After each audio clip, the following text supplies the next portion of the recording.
Welcome to the Perspectives Podcast. My name is Bruce. Thank you for joining again. If you have been listening the last few weeks, I want to say thank you to friends out there who have sent little notes and of encouragement. That's been really cool. It makes it all worthwhile to know that there's some folks out there that are actually listening.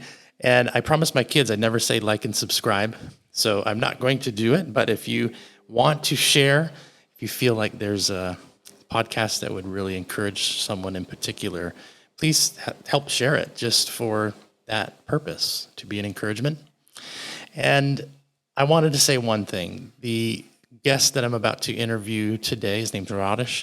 He is an NGO leader, an innovator, missional thinker. He's also a pastor here in Cluj, Romania. And it got me thinking of the different ways in which we are all bringing light and salt, as Jesus said the kingdom was, through us in this time that's so unpredictable. There's so much uncertainty happening right now. Winter's coming. All the news with the various energy crisis takes. The war in Russia continues, inflation, the political crisis seemingly everywhere. We have such an amazing hope. And I hope that these conversations encourage you in that hope that Jesus from the Father has come into this world. Our Creator put on flesh and walked this earth with us. He loves us. He's with us. This world is broken, but it's being mended. And it's being mended through you and I every day when we put on this faith and we become love. We become faith. And we care. We care about people and we get into their lives, and not as perfect people that have all the answers, but those that are being healed and those that are being loved and being filled and mended ourselves. And so I hope that these conversations encourage you. They are teaching me a lot about myself. When I go back to edit some of these podcasts, I am just amazed how many times I say and ah, and I don't just directly ask the question. I think in these circles. It's been a humbling experience. I'm thankful for it. I hope that maybe I can get better at this, but I just want to encourage you that you are loved. And I've been encouraged the last few weeks, even in the midst of all this chaos, as I hear some of these stories as well. God is writing a story, co-authoring with us. And our responsibility is simply to let him in, let him write, and let him have his way, because he truly does love us, and he has the best interest for not just for us, but the world around us. Let's be culture makers. Let's bring the kingdom like Jesus did, humbly and one foot at a time, one person, one heart at a time. So thank you for listening, and let's get to our interview. Welcome to the podcast, Radosh. Thank you for invitation. So Radosh and I haven't known each other very long, but I just was practicing his last name, Radosh Calugar. Yes, that's and good. He is telling me that it actually means monk. Uh-huh. So tell me about growing up with the name Radosh the monk. Yes, even in the school, sometimes the teacher teaches me about this, holy monk, come to the front. Come to the front. And also when I was in army, I work in a monastery, and the monks from there, they say, hey, but this has to be from God, so you have to come and become a monk. Okay. And I say, no way, this is not my call to be a monk. Well, you are pretty close. Yeah, some they say yes. Tell us about growing up in Romania. Yeah, just give us an overview of your life and childhood. So I lived 9 years in the communism. So I'm born in 80s. So the revolution came in Romania in 89. I even remember I was at the cinema with my sister. She's 2 years older than me. And my father came, and running after us and telling us, hey, the revolution starts, you have to come home. So this was before Christmas. And then all these days in the Christmas times, we stood in the house and we heard, the guns and the noise in the flat. What I remember in that times, it was the times with my father when I have to go in the morning, 5 o'clock, to stay in line for the store to be open, and then the store was open only at 8. So you have to wait for the truck with the food to come. So when they open a small gate, that everybody run in the store, because in that times when the food is done, you go home without food.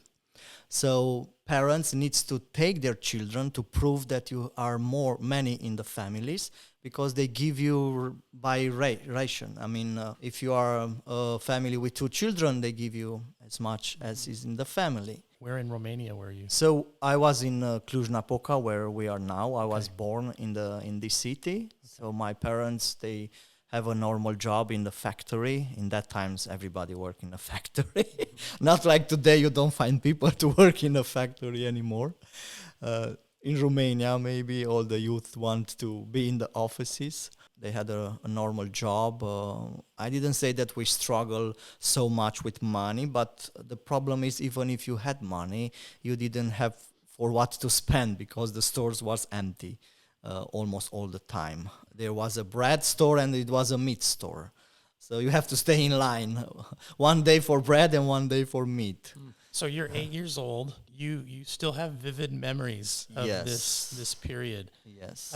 Take us through the next few years. What was that like? The So transition. the transition, I mean, after the revolution, the first years, it was a hard transition even for the Romania. But as a kid, I can say I have a nice childhood. In my grandparents living 30 kilometers from Cluj, I always was there in the summer, and I have another 7 cousins, and we have great time there, helping our grandparents with the work in the field. And then in my teenagers, I come from an Orthodox family. Now we switch to the spiritual part. My grandma, she's still alive. She's 92. She still is Pentecostal. So we have that in common. We have yeah. grandmothers still alive that will go to their grave as Pentecostals. Oh, good.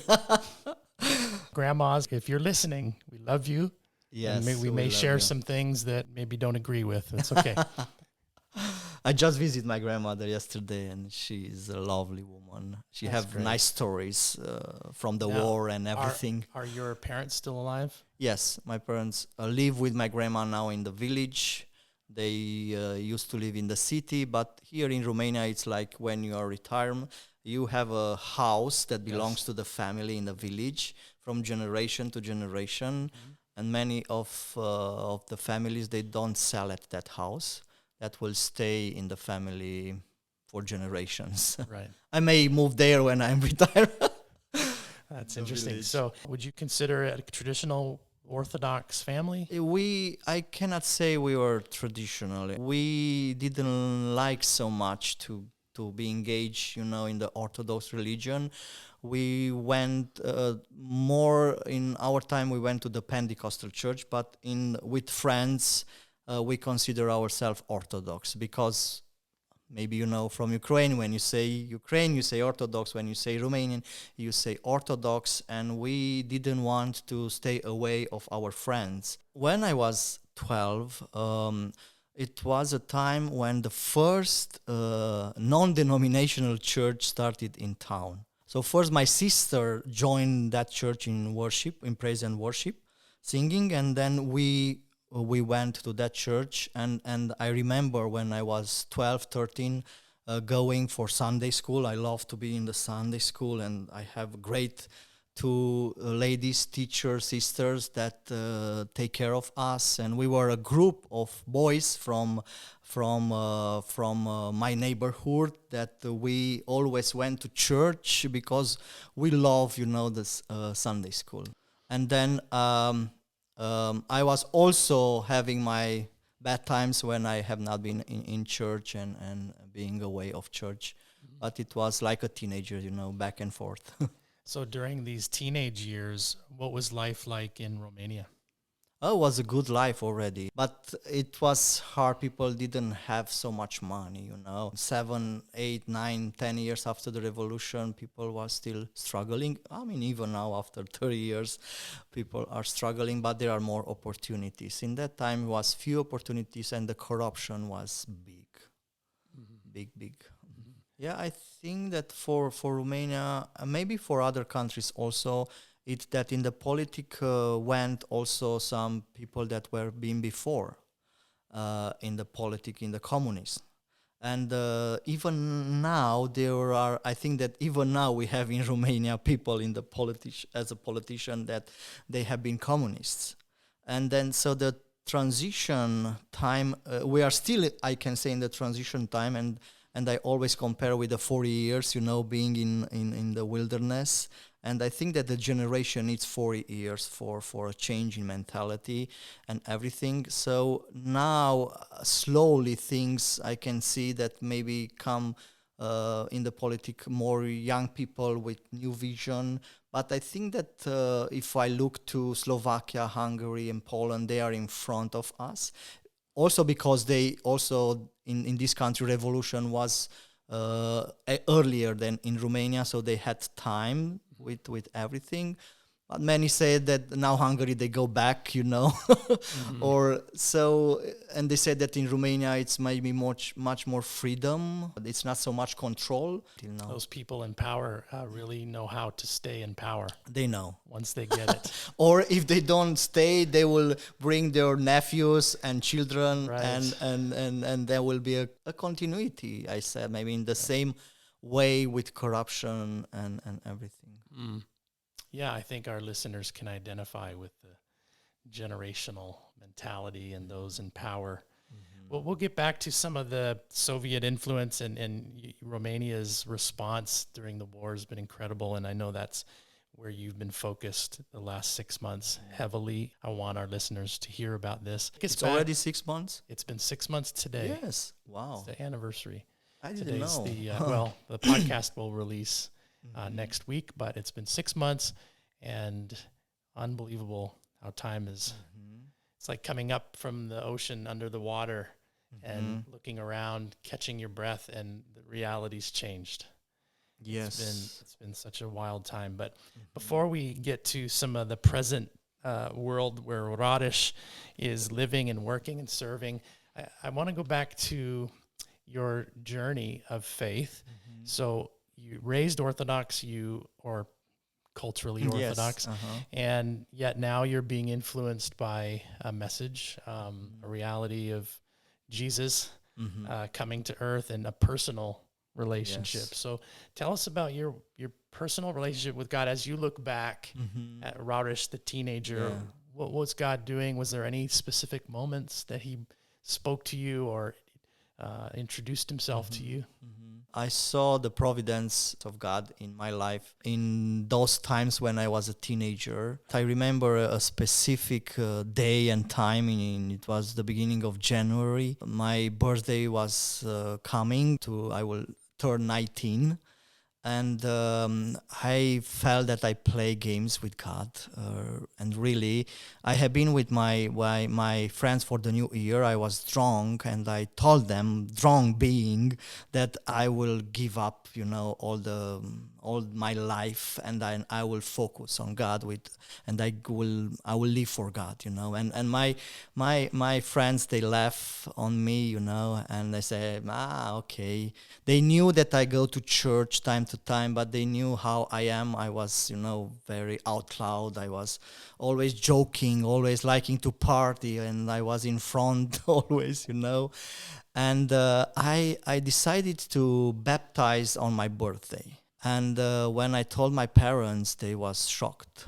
And they called the pastor and says, hey, don't do that. He's not prepared. Pastor says, now is his time. If I don't do now with him, I don't think that maybe later I will not have the chance. In that times, for me, being an Orthodox, it was, that moment that you switch. I didn't do it because I have to. Nobody asked me. I felt, and even now I know that it was another starting point for me, but very important, that helped me a lot. That was the starting point of. You were 19. I was 19. I invited my friends to my birthday, and they didn't know that I did the baptism.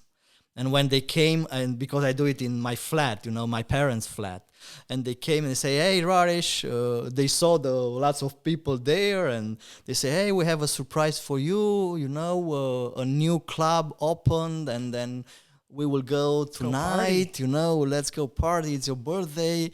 And then it was somebody there and said, "Raresh can't go anymore, maybe where you go, but you can come where he's going." I didn't know what to do with my life, really.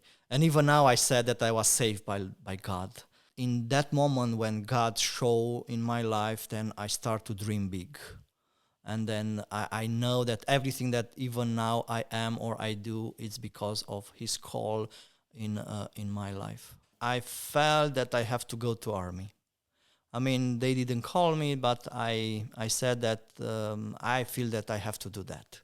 In that time, the army was mandatory, so you need to go for 1 year.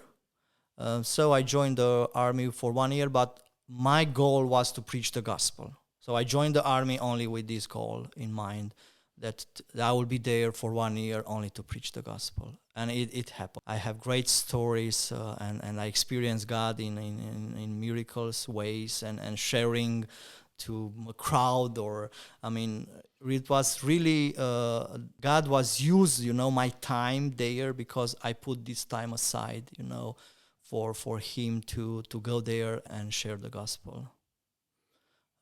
So I came back from the army, and then I met an American missionary. For 6 months, I have a normal job, and I prayed. And in this time, God spoke to this missionary, Matt Elliott, to call me to be part from his team as the first, team player of his mission. I joined him, and I started a journey of faith, being my mentor and the one that influenced a lot my spiritual life. Then Matt moved to my parents' village, and his desire was to preach the gospel to these villages until the mountains. So he bought the horse and the wagon. In those times, I didn't know that I will walk in the footprints of Wesley, and then I will become a Methodist, because in that time was no Methodist in Romania. And all his principle and teachings that he taught us was coming from the Wesleyan part, caring for the marginalized people and caring for the widows and orphans. And he implemented this in our hearts, and even until today, we care about this. Going from village to village, the first question when the people ask me, and in Romania is like this: what is your church? From what church you are coming. In that time, I was part from a charismatic church. What to tell to the elderly people in the village, charismatic, not even in the city people knew what it's a charismatic, as a personality, but not maybe as a denomination And I didn't want to have my identity in that. And it not was me. And I knew that, but I want to find my way. I was so upset, and I went back from an evangelism tour that we did every year, and then I was so frustrated that I can't tell the people what I am. So I asked God, and in one night I stayed and I prayed, and I say, if you don't tell me what I am, I will not go back to these people. So tell me what to tell them. When I go and they ask me what I am, why to tell them. And I hear very clear, you are a born-again Orthodox. Go with this message. That gave me so much freedom, And then for the first time, I was so eager to go and tell the people what I am, And then the people, they didn't know what it's born again. In the Orthodox tradition, they didn't talk too much about this. It's born from the heaven. Even it's existing in the tradition of the Orthodox, fathers, they talk about this, but they lost this. And other lost this, even we as Methodists, maybe in America, many churches, they lost this, but this is so important. The only thing that the people need to come in a relationship with God is to be born from above. So I went with this message, and I remember I had been in a village, and it was a celebration, Orthodox celebration, and everybody was home. So I went from house to house with the team, and I remember that I stood on a bench up because I can look farther. The people, there was a crowd. For the first time, I have a big crowd, and I have a cross. And I tell the team, hey, from now on, we are born again Orthodox. So this is our message. They receive so good the gospel and everything only because we identify with them. You were not a foreigner coming. You were Radish, the Romanian. Yes. Within the context of the culture. Yes. So how powerful. I wish the West would learn these ways. Were you wearing the collar? No. Did you grow a long beard? No. I wear only cross, and that was a sign that we are the same, wearing a cross, a simple cross. And also we took crosses and we give them as a gift to the people. They took the crosses, but all the brochures that we have, they wanted to have. Until that time, we tried to give them the brochure with some messages, and they say, no, you are a Jehovah Witness, or I don't know what, Right. We don't want to read your stuff, But when we were going there, as we are Orthodox, you know what's mean an Orthodox? To be right with God. So we all have to become Orthodox in our beliefs. Mm-hmm. We all need to be right with God. So it not was something that we made up. It was truly that I found in me that I need to be right with God and have a right standing and His righteousness. And then I can tell the others because they didn't know what's mean to be an Orthodox. You can educate them on more than just the cultural relevance of Orthodoxy, the rituals, but the meaning. The meaning. Isn't that what Jesus did as He Yes. comes to His own people, to the Jewish people? He had to actually help them see not just the letter of the law, but the spirit within it. Tell me the response of the Orthodox Church as you come in. Were you seen as an imposter or what? So I plant a new church in town, in Cluj, where I am now, and I say, born again Orthodox. I have been to a funeral. It was an army general. He was not a believer, actually, but his daughter came to my church, and she asked me to go and to do the funeral. She told to the other priest that was in charge with, the cemetery and everything, that a born-again Orthodox priest will come. And he was like, what's that, And I was there, with the collar and the shirt. In that time, I have not been yet a Methodist. I have not been confirmed by nobody, I confirm myself. I'm a born-again Orthodox priest. Here I am. This is my call. And I did the funeral. So the real, Orthodox that was looking for an evangelical church, for them was a good step because they felt safe in our environment because we didn't judge them. You were not opposed. Yes. You're just trying to bring more. Yeah. And others, they was drawn by the name. Oh, well, what's this? I have never heard about, and let's go and see. The difference between the Catholic Church, the primary difference is the Catholic Church and then the Roman Orthodox. To a Westerner, they look very similar. What would you say are some of the distinctives between the two? Orthodox, their emphasis is a lot on resurrection. So the most important thing for the Orthodox is the resurrection, and even you can see in the church. On the Roman Catholic, the emphasis is the birth of Jesus. Always when you are in a Roman Catholic church, you see, the Mother of God with a child and everything, But for the Orthodox, this, resurrection, it's something that they all look for, and even the holiday, the celebration of the resurrection, it's one of the most important celebration for an Orthodox, and even they live with this expectation. In Orthodox liturgy, for 3 hours they stay there and they don't move. Even my children say, Daddy, I'm glad that I'm not an Orthodox because I don't know if I can stay still for 3 hours and not move. But why? Because it's an expectation, because they don't know when in the time of the liturgy, God will show up. So you are there and you have this expectation of God coming and meet you. So that's why you stay there and you are concentrated. And I love this image, On the other side, the Roman Catholic, they stay, they wait until when? Until the priest take out the body and the blood of Jesus. And that's the moment when you know that Jesus is present.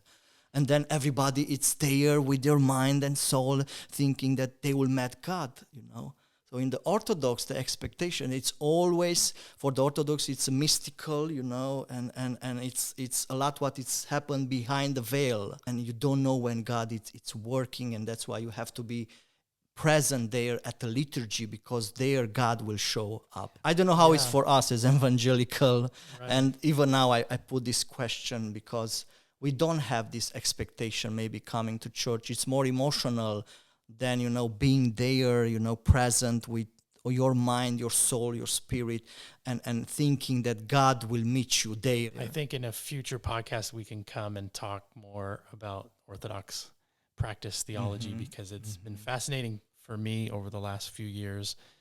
And you're right, like the Catholic Church, you'll see Jesus hanging on a cross. You won't see that as much in Romanian or Ukrainian Orthodox, Slavic Orthodox. It's an empty cross. It's resurrection. And the liturgy, for those in the West that are mostly in evangelical circles, they don't really understand or haven't been taught that the liturgy is the same liturgy that's been passed down from the early 1st, 2nd century church. Yes. That's why ortho, right worship. Right worship, right? Yes. They are maintaining kind of the order of service, which goes through the whole gospel. For 1 year, it's the reading of the whole gospel. Yeah. In a calendar year, yes, you're getting the whole gospel preached through the actual liturgy. And so when it's in another language, it's hard to understand what's taking place. It was hard for the Romanian because it was Slavic until, year of, 1000 or 1000 something. So that's why Romanian, it's a Latin language, but we have a lot of Slavic words in because of the liturgy, Orthodox liturgy that was in Slavic for so many. Because here was the Austro-Hungarian Empire, so the Reformation was present here. In Romania, Reform and Catholics are, most of them, they are Hungarian. We have Greek Catholics, but Greek Catholics have Orthodox liturgy, and that's a little bit different story. It's quite a mix. There have been some ministries, maybe coming from a Wesleyan background, but not Methodist, United Methodist or Methodist, And so the bishop came to visit us in that time where we were born again Orthodox.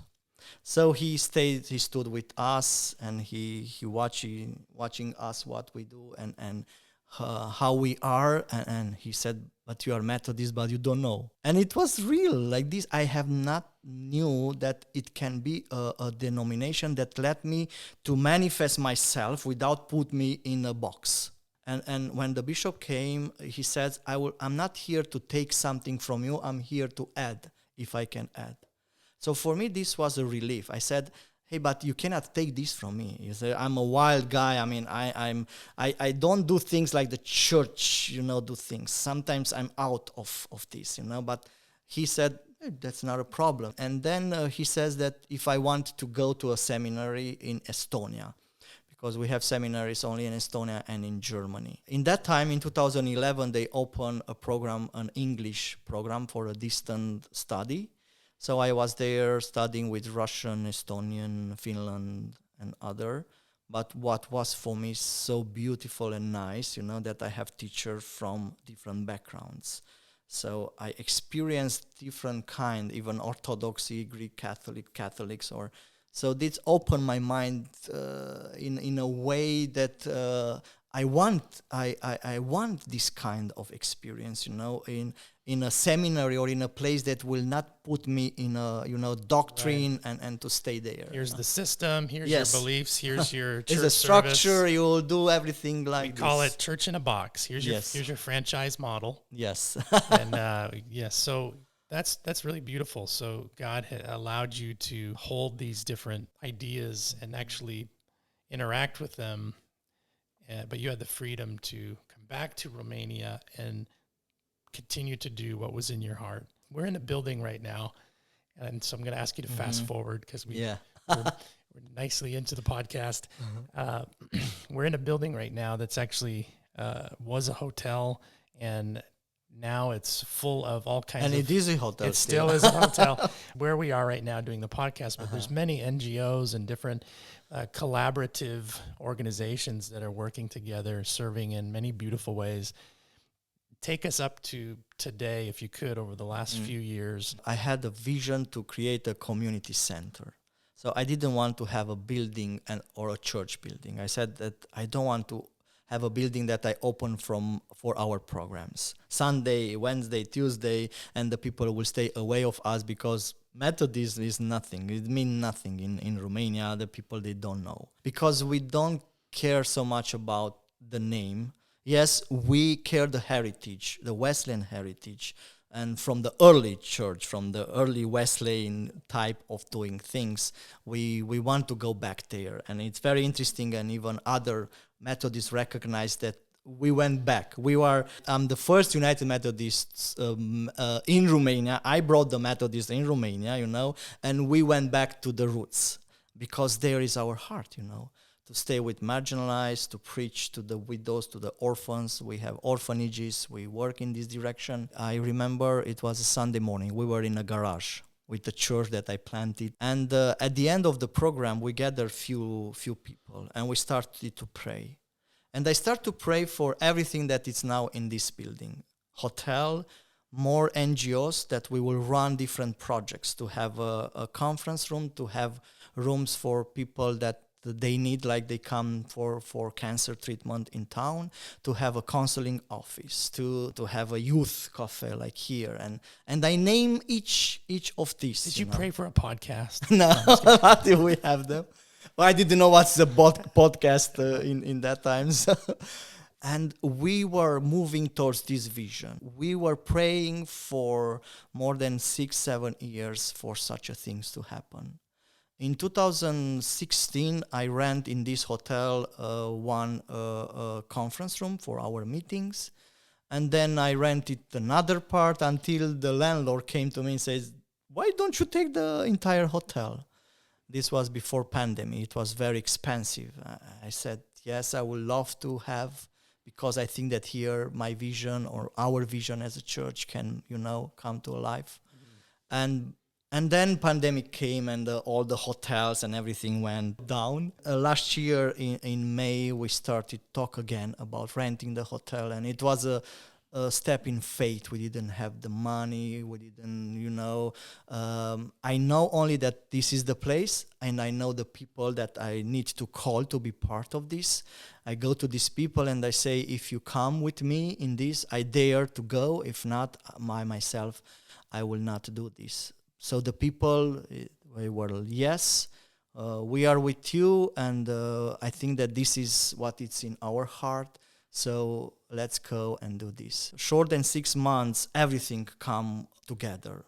The NGOs that we want them to be here, they came, and even more, and came to be part of this vision. So now it's in a live place, 30 rooms, 10 for the hotels, the other for all the projects that we have here. One of the things that we didn't know is that God prepared this place for the war, to be a place of refugees. And even our name, because we didn't say hotel, we say Han.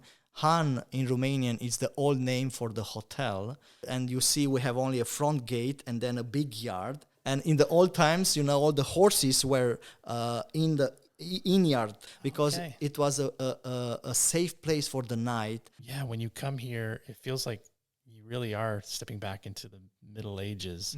It's not a horse, it's your car. Yes, you're parking in the courtyard, we would call it. And so, yeah, it really is a little haven, a little hub. You talked about the war. You have vision, you have ideas. But then Russia invades Ukraine. Yes. Tell us what's going through your heart and mind in those first few days. So we have the first Ukrainians, they book a room through booking. So we have the second day of war in 26, 27 of February. Already we had 2 families in the hotel. And we get in touch with them, and then we told them that, hey, please tell your friends or spread the news that this is a place where people can come, and we will accommodate for free. We will give free meals, and so the news spread. We had, until now, we had around 160 Ukrainian that were transitioning here. Some they stood here, and some they are here. They didn't know where to go. Many of them, they flee from Ukraine, going through West. They were thinking they will stay 1 night, 2 nights to rest in the hotel, and then they will go somewhere in the West. But because they meet us and they see that, okay, we are here and we support, they find a flat, we find schools for their children, and some of them, they choose to stay in Cluj, and they love this city and this place. I see online and the different social media posts, and I also know because we share the same driver for some of our projects. Volodya, привет. If you're watching or listening, you have been doing a lot of humanitarian aid through different partners, but to different parts of Ukraine from the beginning. It seemed like, even until the past week or two. Yes. How did that come about, and how much time is that taking in your world? We have been prepared also with the logistic, and even when I call Anka, my colleague, to be a manager of a meeting point, the place, here, and she says that, Raresh, we need a soft of 8,000 euro. The war came, like an emergency fund. Yes, okay. Emergency fund, but also it helped us to report and to be very transparent with our, donors. So when the war came, people want to donate, also companies, but they want reports for their money. They want everything to be, very transparent and everything. So we have been prepared. And even we said, we can receive money as much as you want to send because we are transparent. We have this software. It helps us to know exactly where the money went and everything. So really, I saw God, that sometimes you have to plan. You have to be prepared to hold what God is giving to you. You can ask resources, but what you do with that resources, and how God can use you and your people or the logistic that you have so you can hold on what he gave it to you to be good administrators. So I saw God in this because were companies from Ireland or other places, France, that they call us, because they hear that we do these transports and they wanted to do it through us. So yes, the first transports we sent to brothers and sisters Methodists in Ukraine, because they all run from in Uzhgorod, close to our border. So we start to send weekly transports with food. But then when we receive more Ukrainian here from Odessa, from Slavutich, from other places, they have been people that have been with influence in their places, and they say, hey, the government asked us this, or the hospital in Odessa asked our maternity in Odessa, orphanage in Odessa. We have an orphanage from Kiev that we move him here, and now it's 150 kilometers from Cluj, where we have an orphanage that we take care of this orphanage. So it was amazing how God worked, and put us in touch with people, with Ukrainian. Now we have 4 Ukrainian employees, have projects for the next 2 years. We even win a EU project for the Ukraine, with a psychologist to offer support. And we realized after 2-3 months that we need to plan for long term, because the war will not stop. So we were thinking, let's do projects for long term. We need to help the community. That's a different mindset, isn't it? Yes. The first response period was so much chaos. Yes, it was. Everybody wants to help, and it was, even we received so much money for food, right. And then I said, okay, I can use this money very easily. In 1 week I can send. Right. I sent 7,000 euro transport. Only once. In one area with food. And I said, yes, people need food. I don't say that, and we have to do this. But also, we have now in Cluj, I think that maybe thousands of Ukrainian we have in Cluj. That you were with them, and they are here. They are lost. they need jobs. Also, you have yesterday a meeting with those that they want to start a business, and they have a problem that they cannot start a business because they don't have an address in Romania where to start their business. So we were thinking, hey, let's help these people to help their people. Right. Yeah, to establish themselves, those that are starting their lives. It's a completely different way of serving and helping. Yes. And so it's been hard because the war continues. Kind of have to pick and choose. Are we That's hard. Response to suffering immediately, or are we going to try and help a few people really get on their feet? And that's been very difficult and frustrating. I also remember the first few times we were talking, there's, the elderly, the disabled, really those that nobody wants to help. It's one thing to take, some young, 20, 30-year-old women, maybe a single mom with a kid, but to take someone in a wheelchair, to bring someone who wets the bed or needs a caretaker full time. This has been deeper level of serving that I've seen your team taking on, saying yes to, but you're limited. You're not the UN. We look at these big NGOs that are just multi-million, hundreds of staff, but I'm convinced, my perspective only, is what I've seen and continue to see, individuals, small groups of people, churches, believers, charity folks, doing hundreds of things everywhere, orchestrated by God, I think. Amen. In the end, I think we'll look back and see the providence of God, not with these huge, yesterday I saw another 3 billion of aid or something, or whatever. These numbers are so astronomical, but who takes care of that man in the wheelchair? Who takes care of that grandma who doesn't have a home to go back to and is too old to go to work? So the Romanian... Or who will bury the Ukrainian? 1 month ago, that we have in a monastery near Cluj, elderly people. One of the elderly men died.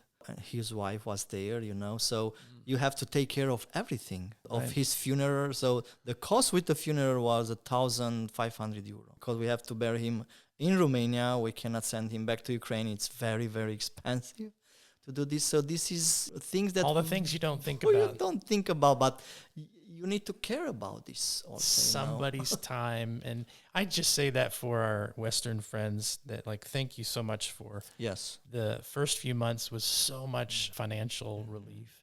It was great. But as ministries and charities are moving on, the work is still there. And so volunteers are still needed and finances are still needed, but they're not for the same things necessarily. But thank you to everyone who's given. And each one of us will do our parts, and it's important for those that, okay, I'm in America, what can I do? I can support the ministry, and that's great. Also, you are also part, because without this money we cannot really help. We also have now a grant from America that we want to integrate the teenagers in the Romanian communities, because they want to do a school in Cluj only for Ukrainians, and then they will be isolated.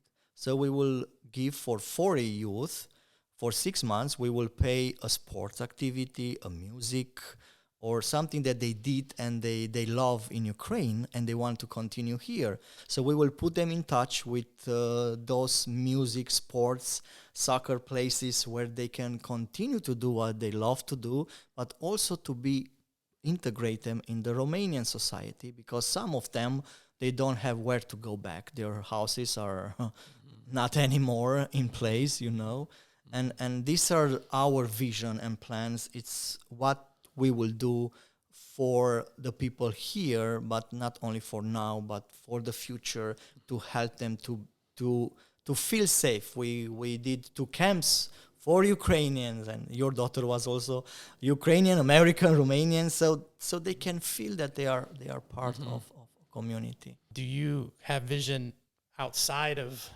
Ukrainians? This wasn't what you thought you were going to be doing 5 years ago, 2 years ago, last year. We want to create here a space, where for the community. That's why we are here in a coffee place for teenagers. So here we will continue with our activities for teenagers.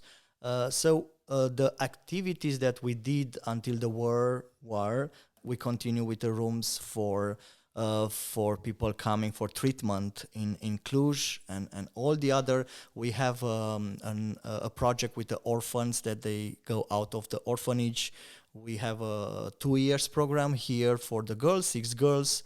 They are already, some of them, they stay here, they work for us. One at the first desk, one helping with the breakfast. So, and also the vision with the church, because the church is integrated part. It's true that even the Ukrainian now, they are coming to church.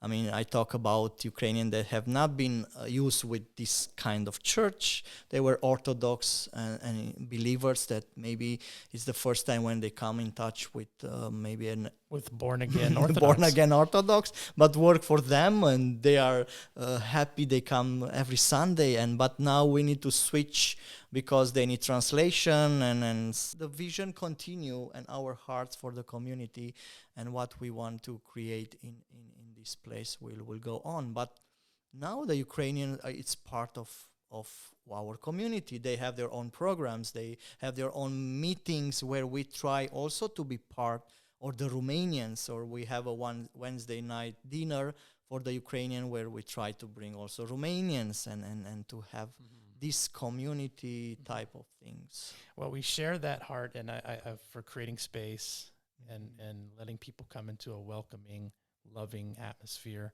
I think it's you do it really well. I think your team does it really well too, and it's a joy. I'm so thankful we found just the friendships here in Cluj. We haven't ventured out into too much of the religious sphere for the same reasons that you had early on. Is God has really kept us from being boxed into a particular set of dogma, doctrine, or a way of even seeing the world, constantly trying to learn and grow and be salt and light. Amen. In the center of wherever we are being planted. The incarnated church. I think that we and every time I'm thinking about Jesus, how incarnate his ministry, and this is one of the mystery that we need to know how to incarnate our message, in a way that this message will pass through. Theosis. I almost brought the book, but that's for our next podcast. Yes, it's a good beginning. We'll go deep into introduction. I think we'll lose all our listeners if we keep talking about some of that. So thank you so much, Radosh, the monk. Yes. Thank you for your time, your story. And for all the listeners, I'll put Radosh's, the name of the ministry here is Meeting Point. Probably should have said that at the beginning. Meeting Point. And if you're ever in Cluj or in Romania, come. Or you need a place for accommodation. Come to the inn. There's always space at the inn. Yes. Here at the hotel and the different folks here. So thank you so much for listening.